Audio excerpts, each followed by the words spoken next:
What if being a so-called lone wolf isn't a weakness at all, but a superpower? Today, we're going to dive into the unique psychology of people who really thrive in solitude. Folks who find their incredible strength not in the middle of a crowd, but by walking their own path. You know, this quote just gets right to the heart of it. Society has this script, right? That being alone is a problem, something you need to fix. But what if that's just completely wrong?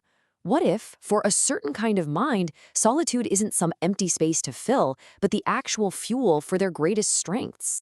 I mean, think about it. Do you ever feel way more energized after a quiet night in than a loud night out? Do you find that your best, clearest thinking happens when it's just you? If you're nodding along right now, then yeah, you are in exactly the right place. Okay, so first things first, we need to completely dismantle a huge misconception. This whole idea of the lone wolf, it's often painted as something sad or antisocial. We're about to challenge the heck out of that. And this right here, this is the critical distinction.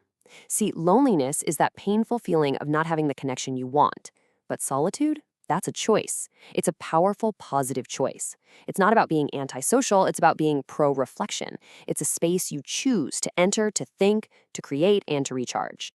And this strength, it actually has a name: cognitive independence. It's this remarkable ability to be mentally self-sufficient. What that really means is your thoughts, your ideas, your whole sense of self, they don't need an audience to feel real or valid. So, how does this cognitive independence actually work? Well, the first pillar is all about understanding where your energy, your spark, really comes from.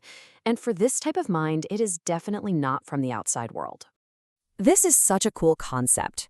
Intrinsic stimulation. It means you don't need a loud party or a big event to feel engaged or excited. Why? Because the most interesting stuff is already happening inside your own head as you're connecting dots and exploring new ideas. And this just says it all, doesn't it? For you, the most fascinating movie, the most exciting adventure is playing out right between your ears. Your thoughts aren't just some background noise. No, they are the main event. So if your fuel comes from within, that leads us directly to the second pillar, a radical kind of freedom. We're talking about the freedom to think for yourself, completely unchained from social pressure. You know, psychologists have a term for this pressure. They call it normative social influence.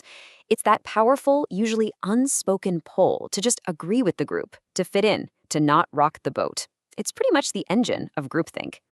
But here's the thing. Cognitive independence gives you a kind of natural immunity to this. When your sense of self-worth isn't tied up in whether the group approves of you, you're not afraid of being the odd one out.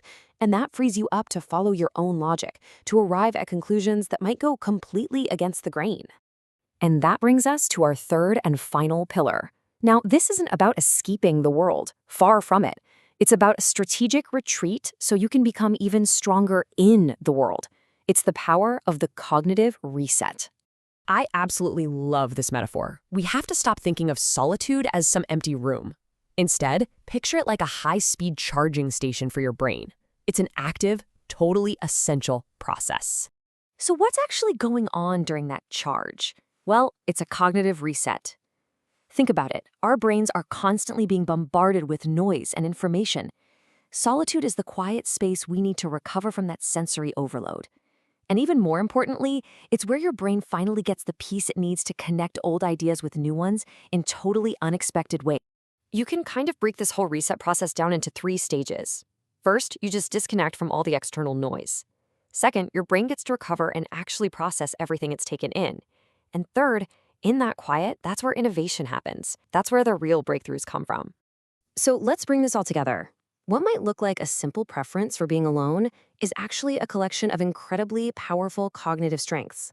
These are your superpowers. You are your own source of entertainment. You're basically immune to groupthink, which makes you a truly independent thinker.